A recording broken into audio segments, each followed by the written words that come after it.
Hi, Judy from Witchpeace Craft. Welcome to today's video, brought to you by a very wet Cairns in far north Queensland. Yes, we've had very heavy torrential rain all weekend. It's Monday, right from Friday, and it's still going. There's a bit of a break at the moment, so I'm trying to do this video. Just localised flooding. The road's been cut south in two places. The bridge is gone, road is gone. So we're sort of cut off. We can get food supplies airdropped because the airport is still open. Townsville, further south, Innisfail, Cardwell, Townsville, all the further south is much worse off. They've had a lot of flooding. We have sandbags and generators and water all ready to go in case it gets worse, because we are expecting more rain. It is monsoonal season, so we do get a lot of rain, but not usually all at once. Anyway, while I have some daylight and no rain with a bit of artificial light, I'll do the video and tell you what I've been up to in my crafting life. Not a lot. I have been working on finishing a big project when we have power, because it's the other thing, we get a lot of power cuts. And I've been doing a few plushies because they're quick, relatively easy, and they don't take a lot of thought with low light and what have you. So I've got a few notes. I'll show you where do I start. It was also last week a really busy working week, so I didn't have a lot of time. But I thought if I make some plushies, at least I can sell them at my April market. We'll start with baby axolotl. I made a baby axolotl. I've made these before. It's a tutorial with Crochet by Gemma. It's really good. This one turned out small. I'll tell you why. Because, bit of a yarn review, I decided, we did get it in. It's been down south in Spotlight for a few weeks, but we finally got some Panda velour in, a chenille yarn that I wanted to try. Now, I don't know what full price it was, but it was $5 a ball. And I managed to get this apricot, the lighter pink and the blush pink, those three colours. There were 4 colours we had. There was a navy, but there was one ball that had actually yarn buffed everywhere, so I didn't buy it. So I bought a ball of this. Is it called apricot? I don't know what it's called. Dun, dun, dun.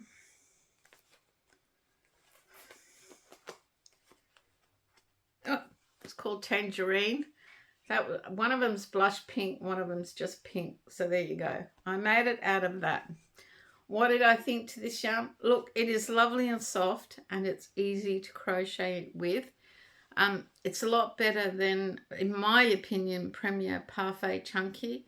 It didn't fall apart while crocheting. However, it is difficult to sew the ends in because it will start to shred at the end if you're not careful. I tended, because I know this pattern, do crochet the ends in when I discovered trying to sew them in was virtually impossible without it shredding.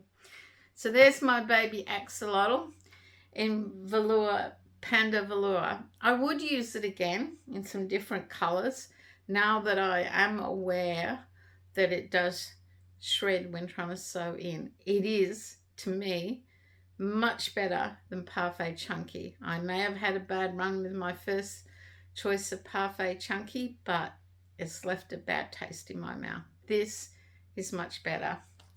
Axolotl, tutorial by Crochet Gemma. So that's the first one I did. And then, of course, I did a loaf cat. Ta-da! Now this is a tutorial by Fame Art Poonam, and she does the big solid tail. And I did do one, but I don't like it. I prefer the tail that I get from Ella at No Catchy Name, the twisty curly tail. The big solid tail just sort of sticks out to me, but there you have it. I did a loaf cat. This is just in mill ends. I am using up the mill ends, which I have a lot of bags of, to do a loaf cat. The loaf cat was Fame Art by Poonam. And yes, I really like this one, and I like Ella at No Catchy Name. I like the pointed ears on this one. So that was that. That was my second. Look, most of these I can whip up in a night or a couple of hours in the evening. The axolotl, this, not even a couple of hours, some of them. That's why I decided to make plushies, lacking motivation with the weather, the power failures, everything. So then I decided I would try a new octo tutorial, because it looks a little different from all the other ones I did, and it's with Crochet with Gemma, and it was her little octo, this one. Ta-da! So rather than having the I guess you call them bobble stitch tentacles, you do this like frill tentacle, which turned out really well. I really like it. I think I like the bobble tentacles better, but I would make both. For this, again, I used Millen's Plushie yarn that I found, this yarn, at a charity shop. A new bag, like a new bag of Millen's 400 gram bags, $10, $12, possibly $14, depending on when you buy it. And I got a full bag in this one, which is quite fine, for $6 at a charity shop. I do like it. Crochets really well. It sews in really well. It doesn't shred like a lot of them. Just happens to be fine. So that was octo tutorial. Look, less than an hour to whip up. And I'm doing my own eyes because a lot of clients at markets ask for non-artificial eyes. They don't like the artificial eyes. So then I did, because I had some scraps from the dreaded Parfait Chunky that just about fell apart when I touched it, I decided to make a turtle. And this is a pattern Myrtle turtle. It's a paid-for pattern designed by Chastity Ann Designs. I bought it on Etsy. And I have made it before, this little mini turtle, Myrtle the sea turtle. And here you go. Back is Parfait Chunky. And I don't know what I did wrong, but it started to curl. So then I decided I'd do a frill row and make it look like a flower. This is more of the Panda velour. They're very similar, except Panda velour crochet is much better than this Parfait Chunky and eggplant. The eggplant really fell apart on me. These are bits and pieces I'm trying to use because the ball cost me $9 and I want to get something out of it. But there you go.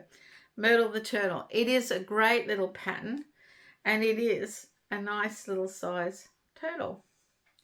I really do like that one too. And then I decided I'd make a chicken. I would use Fame Art Poonam's Mabel chicken pattern.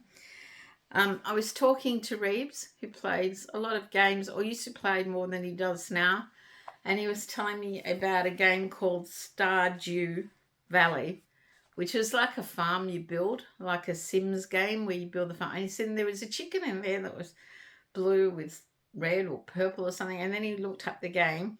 And because I want to put different colours on my market stall and attract people, he taught me into making a chicken with a purple, what do you call it, crown thing? A blue chicken with a purple crown, using a bit more of that Parfait Chunky and getting some value. This is Millen's, the blue, the yellow, just Millen's. I bought from Spotlight when they were on special, using them up. But yes, this is a great little chicken, Mabel chicken pattern. I do like Fame Art's pattern. I haven't tried others because this one works so well for me. And depending on the yarn you use, what size they turn out. So that was my chicken I made. So there are the few things I made this week. I have almost finished a big project that I'll bring to you in the next video. I want to mention that Jen at In My Spare Time Crochet started a hashtag, which I thought was really great, and it's Pattern Busting Challenge 2025. And that's because we buy a lot of patterns that are magazines with patterns. And we always bust our stash, yarn stash. but she's introduced a challenge to bust your pattern stash. So to go through your patterns, pick one you want to make and make them. And that's why I went back to Myrtle the Turtle when I had a bit of that dreaded parfait chunky to use up. So there you go. That's pretty much it for me. I think I've got it in before the next big rainstorm, and I do mean rainstorm.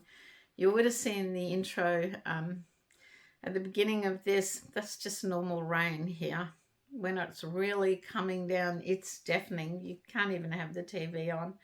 Internet is limited. We are losing, we're on mobile internet. We've lost our landline internet or our normal server, so internet is really slow. So I don't know when I'll get this loaded up. My thoughts to everyone that's down south in Townsville. Last year we got it hit hard. This year they're getting hit really hard, and I do have some concerns for friends down there and other people. It's not easy. You just got to listen to the warnings, the alerts, and do what they say. Don't buck the system or you'll end up in trouble. And that's what we're doing. We're prepared with sandbags. We've got the generator. If we have to evacuate, we've got a bag pack to evacuate. But yeah, so far it's not that bad. I did take Monday off from work. I did not fancy, it was torrential rain this morning, and I did not fancy driving to work in that and discovering whether the roads are damaged or not. Anyway, hopefully next time my weather report from Australia will be sunny and shine, probably humid with lots of mosquitoes, but never mind. The joys of living in the tropics. So until next time, stay safe, stay well, and make sure you have one crafty day making something a little unusual, like a blue chicken. Bye for now.